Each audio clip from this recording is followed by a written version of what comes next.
Welcome to the Board Game Design Lab podcast. Each week, we want to bring you an insightful interview on a specific topic in board game design to help you design and create games people love. And now, here's your host, Gabe Barrett. Welcome to the Board Game Design Lab. Today we're talking about working with a co-designer, what it looks like to work with somebody else on the team, so it's not just you trying to figure everything out for yourself, but having somebody right there alongside you to create a game or to work through a game. And we got Luke Laurie on the podcast today. Luke, appreciate you being here, man. Welcome. Thank you for having me, Gabe. Happy to be here. Absolutely. Luke is a game designer who recently has published, or I guess, is it out yet or is it coming out, Energy Empire? Well, as we speak, let's see. Energy Empire officially, Kickstarter copies have all shipped, and it will be in retail stores tomorrow. Oh, okay. And so we're recording this, what is today? December 5th right now. So December 6th, it goes on sale. So by the time this podcast, if you're listening to this, you can buy the game. So go buy it. It's a game that people are saying is really good. Richard Ham from over at Rotto Runs Through has called it one of the best games of 2016, which congratulations on that, man. That's got to feel pretty good for people to say that kind of stuff. Gives me the chills just thinking about it. The idea of being able to impress Rotto is something I didn't even know I could shoot for. But yeah, really excited about it. The game's in worldwide distribution, so it should either be in your stores or it's able to be ordered to be in your stores through distribution. Excellent. We're going to jump into that game and talk about it in a little more detail in just a minute. But first, let's talk about your background. Luke, how long have you been in the game design industry or working with games and creating new games? Well, my day job is I'm a science teacher, and I've been doing that 20 years. And I've been playing games my whole life and writing Dungeons & Dragons adventures for something like 30 years.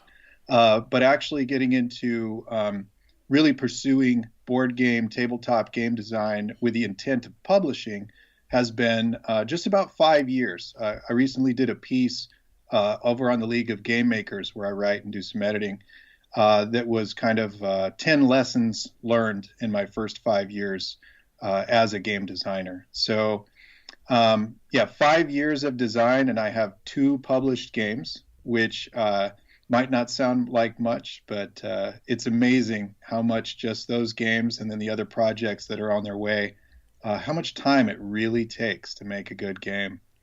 Yeah, so I think that's one of the things that people just don't realize going in is the amount of time you just have to throw at a project and the amount of time you spend in playtesting and going to conventions and all these different things. It just takes a while. Give me the average for your 2 games. Like, how long did it take on average to get those finished?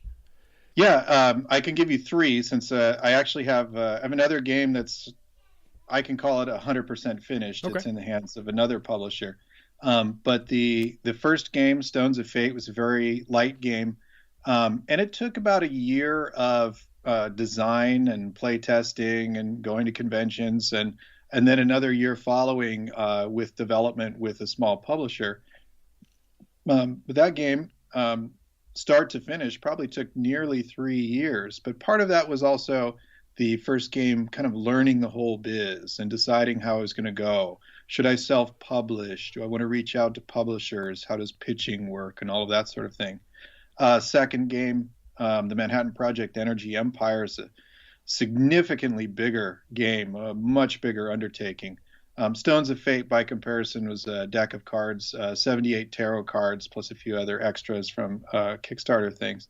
Whereas Energy Empire is a big, heavy, I think it's like a 4-pound box, 500 plus components, dozens of cards.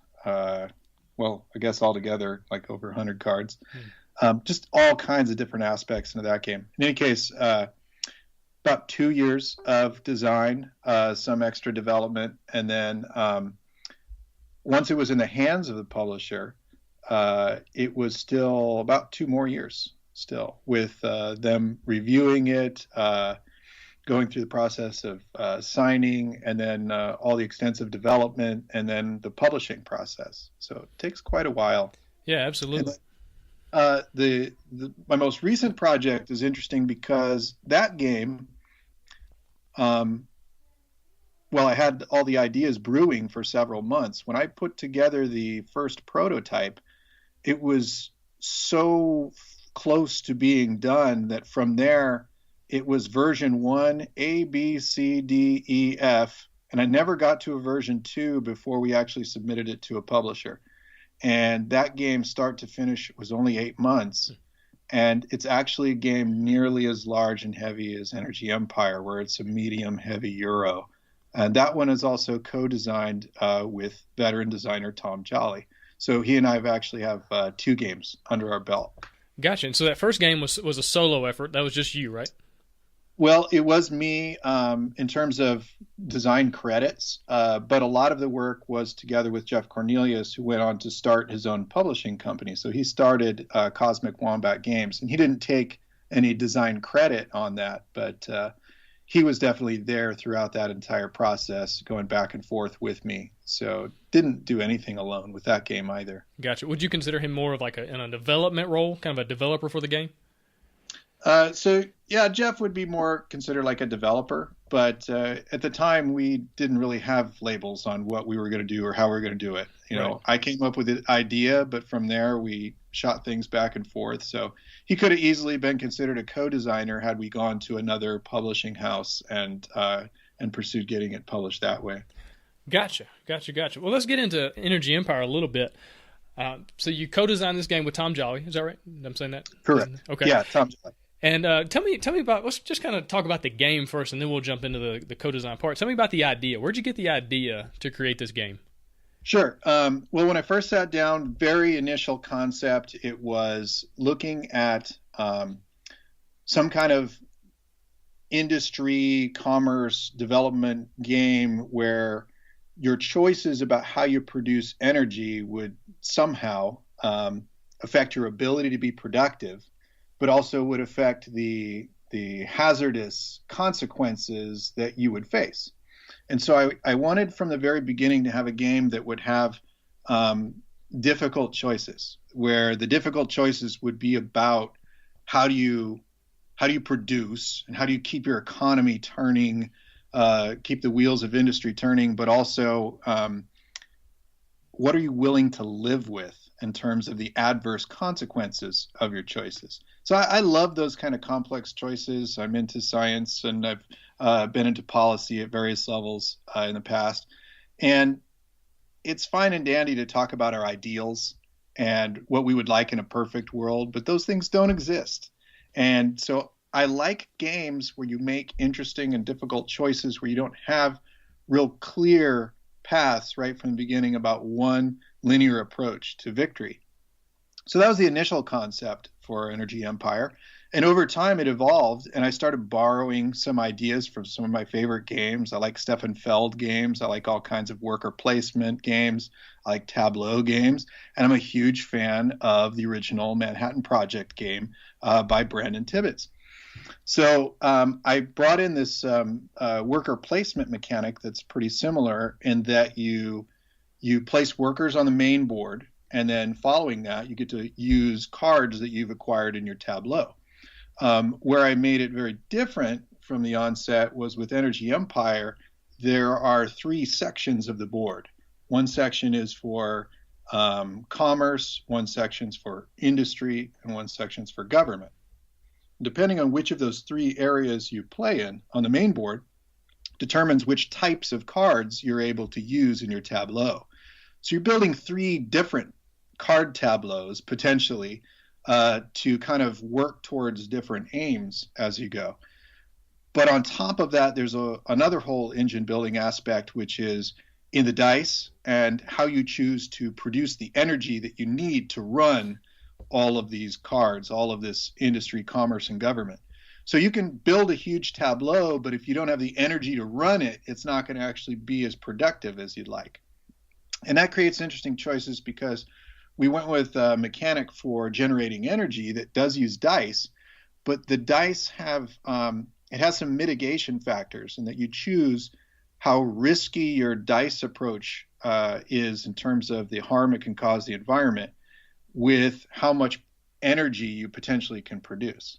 So you can roll a lot of oil dice and nearly guarantee you're going to pollute your environment. You can roll some nuclear dice with the possibility of getting nuclear contamination. You can go with green energy, and you greatly reduce your risk of polluting, but you also reduce the efficiency by which you generate the energy. So it has all kinds of different choices in that regard. You play one of 10 different nations every time you play. The cards come out in a random way. There's random achievements to acquire. So there's so many different variables in setup and possible permutations for the way the game can go that it's almost impossible for two games to be alike. In addition, as the game goes on, another interesting aspect is the pollution that is acquired throughout the game is the timer for the game as well. So when a stack of pollution tokens is empty, it triggers a global impact, which affects everyone. Players can use various abilities of science to be able to peek at these global impact cards to kind of anticipate what's going to occur. But as these global impacts occur and the stacks of pollution become empty, eventually it leads you to the end of the game, which players actually have some control over the pace of the game. The more rapidly you pollute, the more quickly the game goes.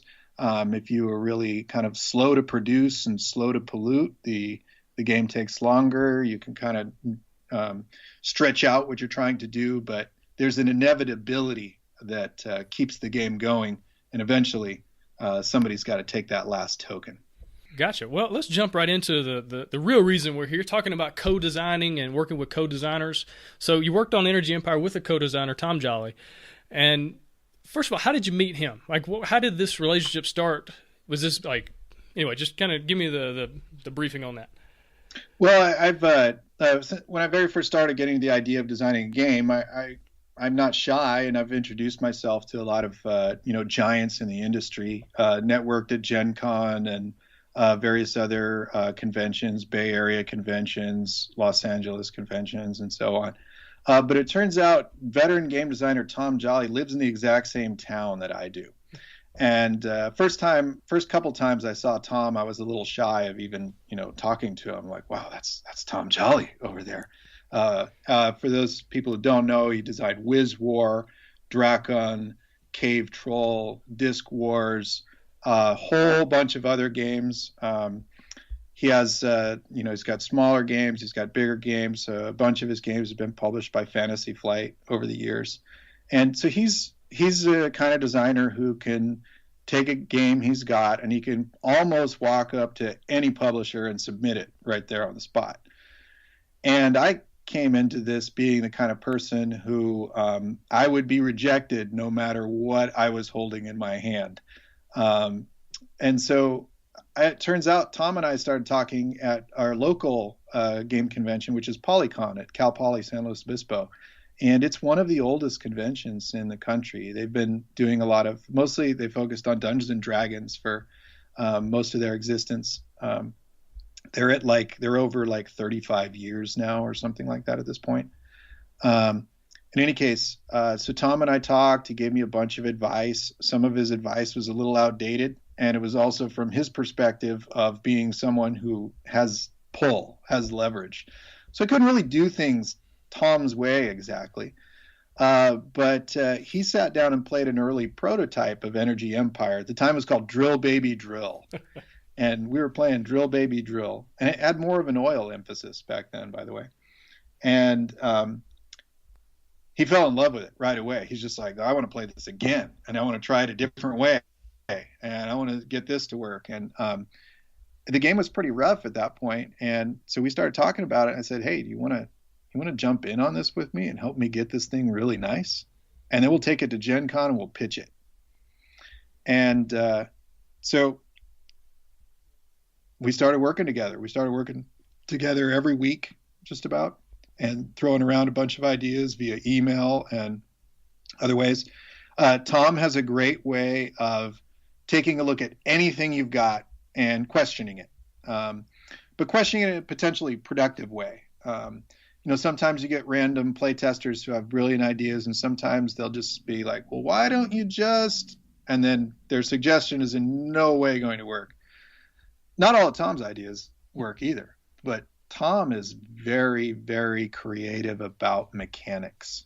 And that's part of what he's had a lot of success with almost each of the games that he's designed has a mechanic that he invented. He's not one of those people who is constantly re-implementing other people's stuff. And I've even heard him say something along the lines of like, well, I'm not going to do that because they already did that. They did something. So Tom is great. He's has decades working in the industry. That's helped me a lot, and that great mechanical mind. We also enjoy similar things. We went and saw Neil deGrasse Tyson speak one time. We're both into science. He's been working in aerospace, and I teach science. We enjoy scotch and beer, and we consume that every time we get together. So we make the designing experience it's a social thing for us too. I mean, we have to produce some kind of functional game to keep hanging out and drinking scotch. Gotcha. Well, that's pretty good motivation then, huh? Yeah. So it sounds, I mean, just you say co-designers, but it almost sounds like you've got two friends hanging out making games together, which really appeals to me in a lot of ways. If I could just sit around and drink some scotch and hang out with my buddies and then create really great games, that sounds like a pretty good afternoon, in my opinion. It is. And as long as we come into it with something to work with, and so a lot of times it does take, it takes a couple of weeks of putting some solid things together, going back and forth via email or whatever, and then, fiddling with these things until we've got something tangible to work with. And then we sit down and we hash it out. And sometimes things work and sometimes they don't. And we keep probing the questions. We finished Energy Empire. We signed that with Minion Games, and it was actually rejected by TMG first, which is a great story because Tasty Minstrel, they also rejected the first Manhattan Project as well. And then so Minion scooped that up as quick as they could, and we worked with them to get the game till they were happy with it. And the game hasn't changed hugely, but it was such a year of really detailed refinement. So there are things that were good, nice, fun that are gone because the core of the game and the real focus of the game. I mean, it's a big game. There's a lot there. Yeah, it's huge.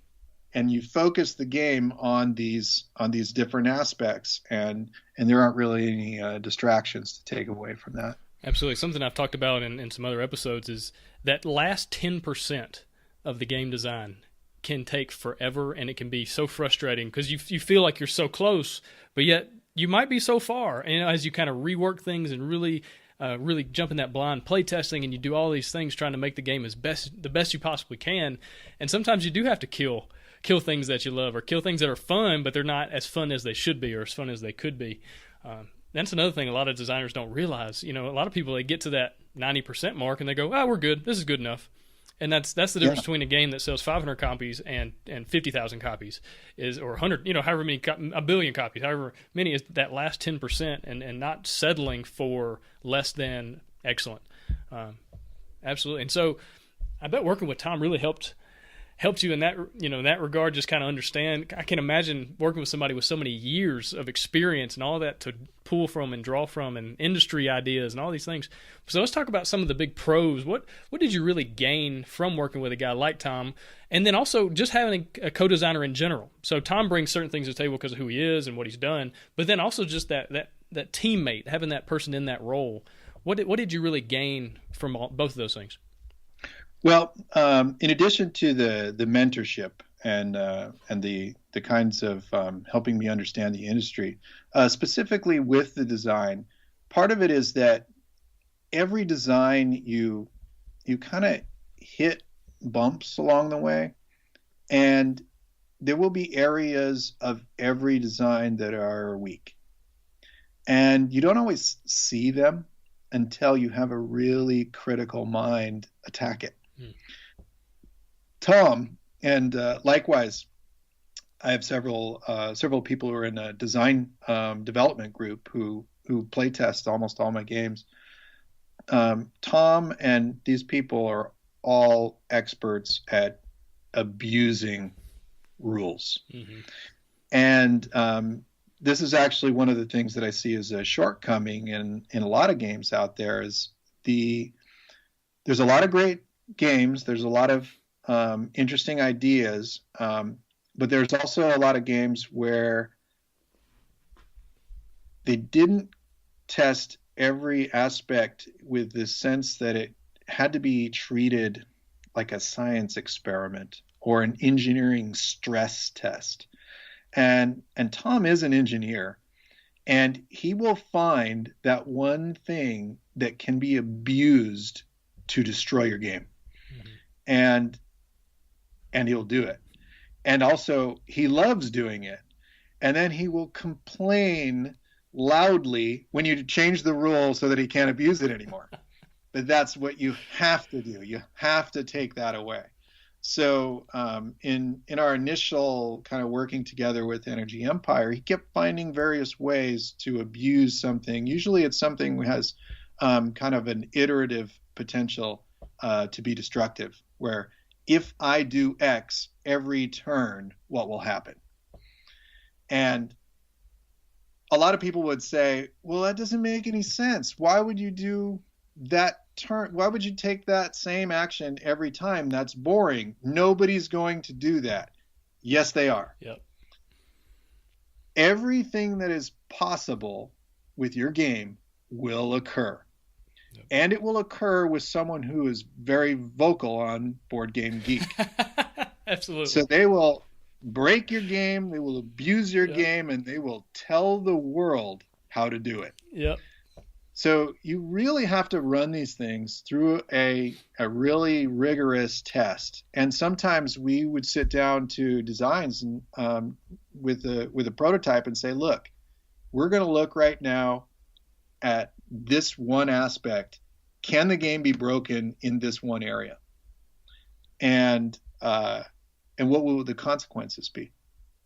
And so we go to work at it like that.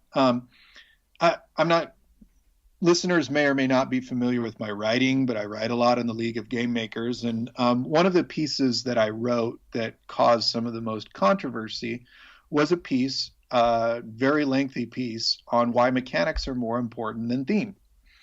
And I made my case about this, and people who don't read the entire article usually attack it up front and say, well, you need to start with the theme, and there's no game if it doesn't tell a good story, and so on. And I address all those points in the piece. I actually almost always start a design with a theme. Mm-hmm.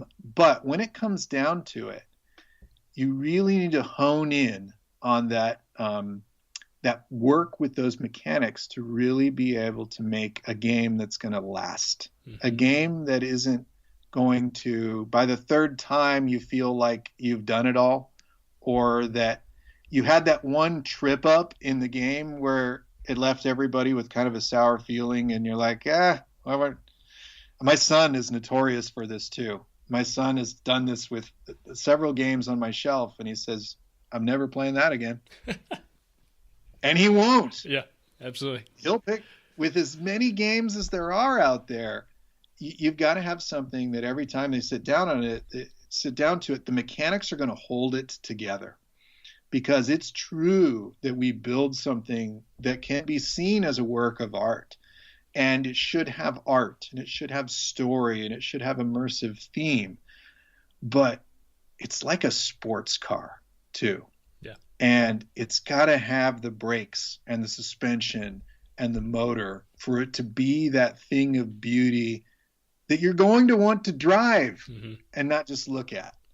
And that's kind of how I see game design. And I actually think Tom and I contrast each other just a little bit. I think we're actually more similar in both our tastes for games and how we approach the design process. That said, we both like story and thematic aspects and science fiction and fantasy and so on. but we really want all those mechanical parts to work and work well every time. Gotcha. It's like you can build the prettiest building in the world, and from the outside it looks awesome and amazing, but if you haven't built a good foundation or done the proper engineering you needed to do, or the right architecture or whatever, and your building falls down, well, now you just got a big pile of rubble. And so having a pretty structure, it's not enough. And yeah, absolutely. And I think a lot of times we get caught up on the mechanics versus the theme and all that stuff, but what it's really about is that player experience. That's what it's really about, and it's meshing mechanics that work really well and they're solid and all that with theme in some way. But is it fun? Is it enjoyable? Or like you're talking about, are there things in the game that you can find, break, and then that leaves a sour taste in your mouth, kind of like with your son? There's been a couple of games that I've played that have been like that. I'm like, I'm done. This little outlier case happened, and then it totally ruined it, and I came in last place by 100 points, and I'm not playing again. And I'm sure I would never have that strategy or that same outcome happen again. I would take a different strategy. I would make different choices, whatever. I just don't want to play anymore. I don't care. My experience, the player experience, it trumps the whole thing. It trumps the good mechanics, trumps the good theme.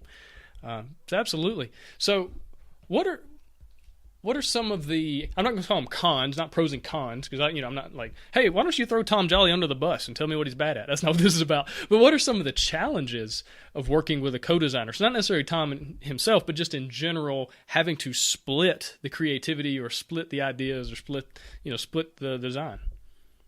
Yeah, and you split the money. Yeah, there you go. That too. So Tom isn't the only person I've worked with or tried to work with. So I've had partnerships that haven't succeeded. I've had partnerships that haven't succeeded yet as well. But working with anybody is tricky. I'm not necessarily sure that with board game design that I'm well suited to do it over a distance in terms of collaborating with board game design with another person. I've tried in a few examples and not had a lot of success. Where I have had success is when I'm working with Tom, he and I are able to sit down at the table and we can address issues hundreds of times faster than we might if we were kind of shooting things back and forth via email, shared documents, or whatever. And so I find that face-to-face interaction is important for the collaboration. I found that he and I both being so mechanically oriented has worked well for us. In other partnerships that I've attempted haven't worked quite as well. There's been more difference in personality and approach, and consequently, we have different goals. Mm-hmm. And the work process can be different. You can see kind of the sequence by which things need to occur differently. That said, there are cons to attempting collaborations. I think that I work better when I have someone who's really critical of all of my work as I go along, but also when I have someone who can really be a fan of something that I've produced when it's really good. So that's worked really well with Tom and I. I also have a whole bunch of people who are in my development team who are perfectly honest. They will tell me when they don't like a game. They will tell me when they don't like a certain mechanic in the game. Some of these people, I don't know why I still hang out with them with as many bad things as they've said about my work. No, I'm just kidding. They're awesome. They're also super good at games. Mm-hmm. I have some people who play test my games who they beat me at pretty much every design I've ever done, almost always. The only reason why I am competitive is because I designed a game sometimes. So let's see, we're on cons of collaboration, cons of working together. I don't know. You want to ask me some specific things that I might not be thinking of? One thing in particular, like if you run into an issue or an idea and you're kind of on two opposite ends, one person thinks red, the other one thinks blue. Yeah. How do you come to that decision? Okay. So there's a couple things. One, I find that usually in the partnerships where I've been that have worked, there's a hierarchy. One person's the lead designer, the other person's a kind of assistant designer or something like that.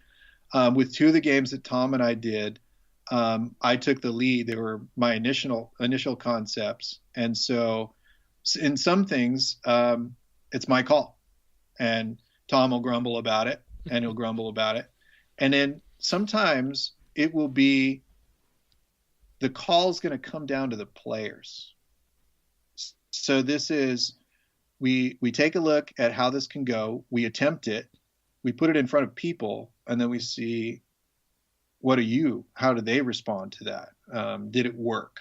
And so on. And so then we're able to take that feedback from the play testers and have that determine the decision over what we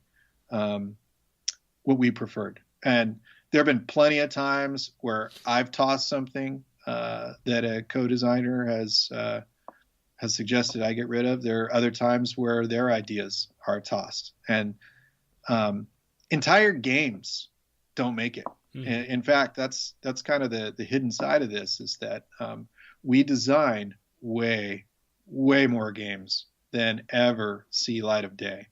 And some of these games I even have fans of, taking them to protospiels and playtesting, and they fell in love with something that, I'm sorry, I'm never going to make that. It's not going to happen. Instead, I moved on to something else, and I used some of those concepts in a new design. Gotcha. What about, like, so at the beginning, when you're first deciding, hey, we're going to work together, we're going to work on this game right here, what all do you talk about? What do you kind of, do you kind of sit down and say, all right, what are the goals? What are we trying to accomplish? What do we want this experience to be for this game, for these players? Or do you just kind of jump right in? Like, how do you structure it at the beginning? Well, with both Energy Empire and Beyond Jupiter, those two games that we've done start to finish, those games existed almost as a whole before we decided to cooperate and collaborate on them. So it was, here's kind of the skeleton of the game. We already know the target audience. We know, like, the level of play, the core mechanics are all there. Now it comes down to, how are we going to develop this? How are we going to work the finer details? What are the options? What are these different kinds of abilities we could develop? And then also, how are we going to proceed with getting this game published? So do we have a specific publisher in mind for this, or how are we going to go about the process for pitching it? And so we've settled that very rapidly. With the two games that Tom and I worked on, it's like, hey, Tom, you want to work on this with me? Yeah. You want to send it over to that publisher there? Yeah, let's do that. All right. 6 months, 8 months later, we did it. So gotcha. Now, what do you think that's the better way to do it, to kind of have an idea or a game or a skeleton first? Is it? I feel like personally that would make it a lot easier, as opposed to if I said, hey, Luke, let's design a football game. And then you come up with your ideas, I come up with my ideas, and we'll come together and we'll start figuring this thing out. I feel like you could run into a lot of just issues, not necessarily like we're going to fight about it, but just, well, I think it should be an auction game, and you think it should be a worker placement game. And then we'll say, well, how do we figure out what it's going to be? Because it's so early on. You don't even have a game yet, really. You have an idea. And so is it easier to already have the game in somewhat the skeleton, like you said, the structure of it first? My sense is yes. By the way, have you talked to the Bamboozle brothers yet? And are you planning on it? No, I haven't. I'd like Jay to. And Sen, you should definitely talk to them. I mean, their fame for being collaborators is, they're incredible collaborators, very, very prolific. I don't know exactly how they start, but I know they know from the beginning they're going to work together on their projects, and they have a system that seems to work well. Mm-hmm. I find for me, what has worked is going into it with something pretty solid to start with. I've got another project that I'm working on with another designer who kind of came to me with a skeleton and said, here's a skeleton of this design concept. Let's work on some theme ideas. And if you want to join in with me on that, we can do that. So I'm taking kind of a secondary role on that with this other designer's concept. And then I've had other projects where we're years into them and still kind of at square one because the concept is so abstract that we have this kind of this dream, we have this vision, we have all these great ideas, but what we don't have is we don't have a landmark to really kind of focus all the work on.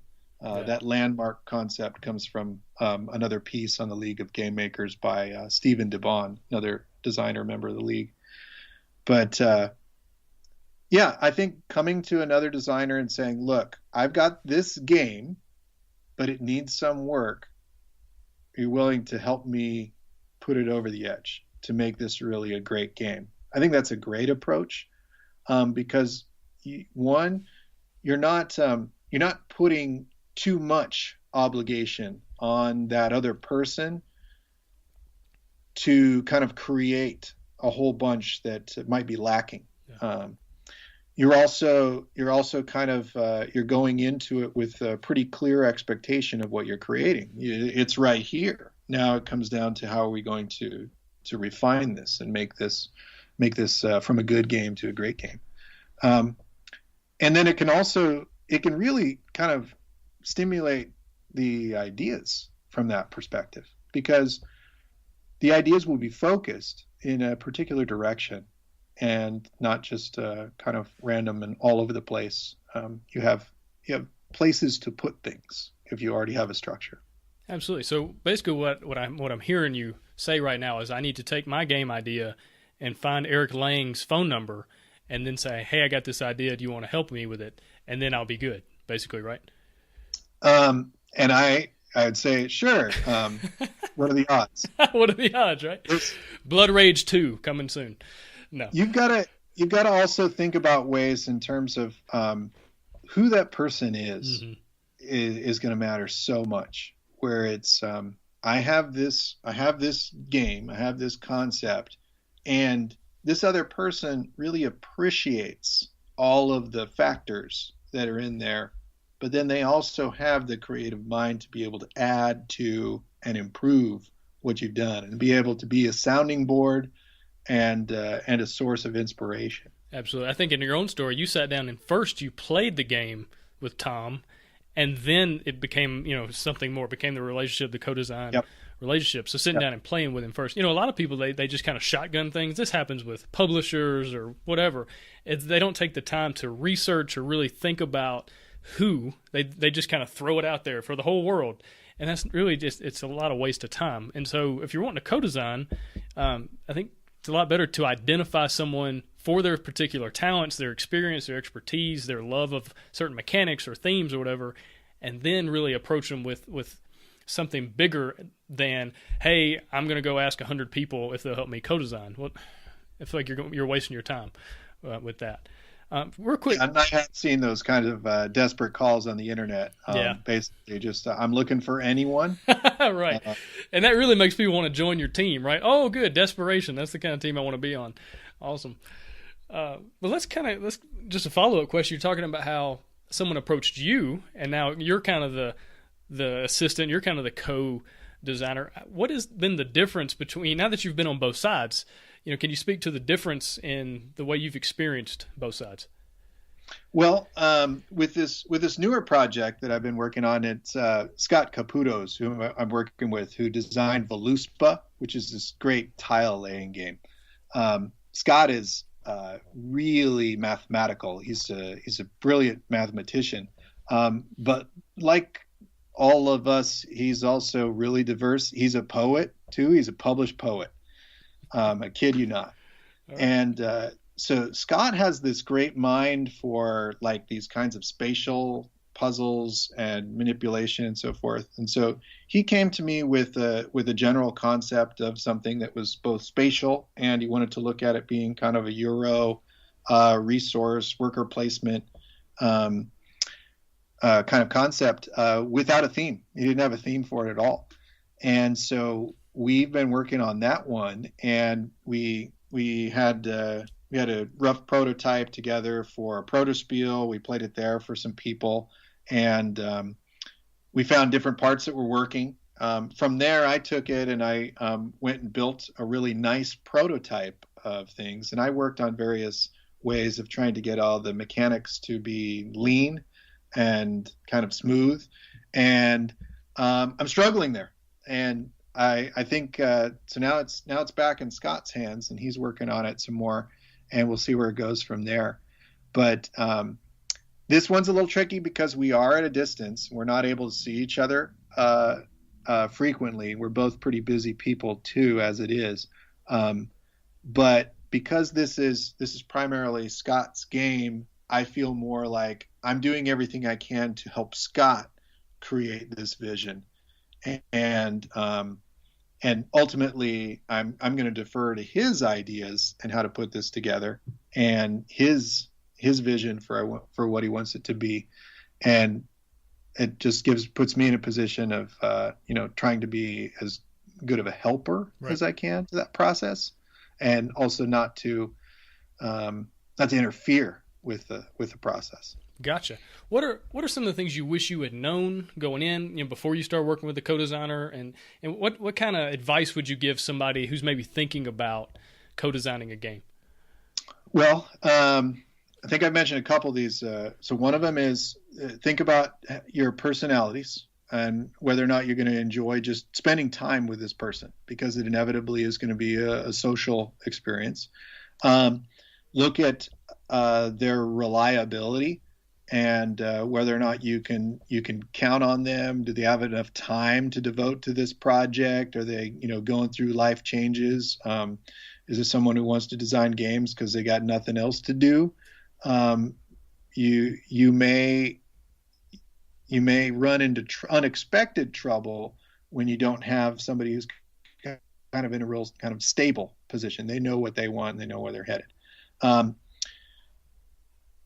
Think about how I like the idea of having a hierarchy, having a kind of somebody take the lead. And I think that takes away some of that kind of uncertainty and tiptoeing around that can occur where if you have two people who are on equal footing, you may run into a situation where, you're not really sure how to proceed, or you're not sure if these two ideas, you're both very strong-headed about a particular thing going a certain way, that could break your project. Mm-hmm. And but another big one too is to keep in mind your ultimate path for the game.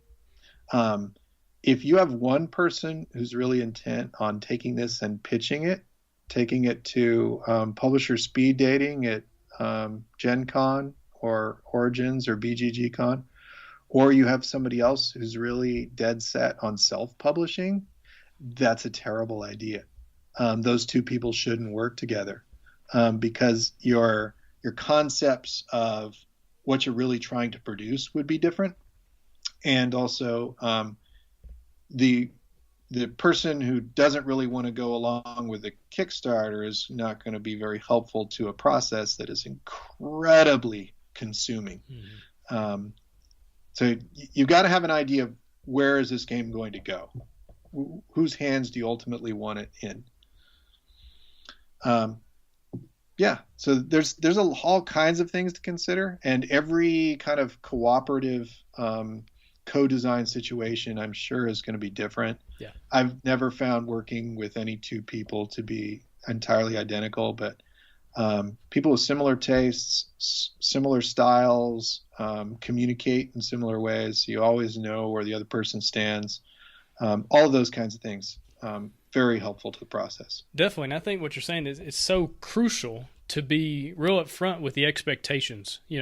If you expect to go to Kickstarter, if you expect to pitch this to a publisher, getting all those details out of the way on the front end, which you don't have to worry about them on the back end. You don't have, once the game's finished and once you've got all this stuff done, now we need to make these decisions. Well, I don't think the way you think. Well, all of a sudden that's a problem. And that, like you're saying, that could totally break your project. All that hard work could be for nothing because it's something that you should have really gotten squared away on day one. Absolutely. Well, Luke, you got anything else to add as far as co-designing or anything like that? Well, I love designing. I do design work even without the idea that a game will ever get anywhere. I I do have more confidence and optimism in the work that I produce today. I have a pretty good sense of what I think is going to be good in the market, and which of my projects has more appeal and is more higher quality project. That said, most of my work fails, and I've become pretty much okay with that. Mm-hmm. With this idea that I'll get kind of excited about a design, I'll piece it together, and it isn't quite as good as I thought it was. Mm-hmm. Or this really works, but it's not fun. Or this is fun, but it really doesn't work. Mm-hmm. And if you are doing that cooperatively, if you have a co-designer and you're along that path, you both have to be okay failing. You have to be okay failing together. And definitely a mistake that we can make in this field is trying to push something into the market that just isn't good enough. And we have to recognize when, this thing's a 5 mm-hmm. in a world of 9s. Yep. And we really need to get something that's really high quality for it to kind of, make a dent in the market. And ultimately it is a market, and it isn't always predictable what's going to do well there, but we have to be honest with ourselves that some of this work is going to fail. Yeah, absolutely. And I think it's so important also not to compare your prototype with somebody else's completed, finished, sold 1 million copy game. You know what I mean? Like, you have to be aware that other person who sold 1 million games also had 1 million prototypes that were garbage, and he had to throw them away. And to just stay encouraged, to not let the failure discourage you, but let the failure teach you, to learn from the failure, to learn from your own mistakes and other people's mistakes and all that, and just keep going. Just keep designing, keep fighting, and if you keep pursuing excellence, eventually you end up with something pretty good. Eventually you end up with something that Rado says is one of the best games of the year, like Mr. Luke Laurie here. Man, I really appreciate you being on the show. Appreciate your time. We're going to go into a bonus round here in just a second. You want to check out the bonus round? Go to boardgamedesignlab.com. It's full of resources and all sorts of really cool stuff for game designers. So, Luke, thank you so much for being on the show, and I look forward to talking to you again soon. Thank you for having me. Really enjoyed it, and look forward to seeing more of what you produce. Appreciate that. All right, take care. Thanks for listening. Find all sorts of game design resources, bonus material, and chances to win free games at BoardGameDesignLab.com. And until next time, keep designing, keep playtesting, and keep creating great games. Did I mention keep playtesting?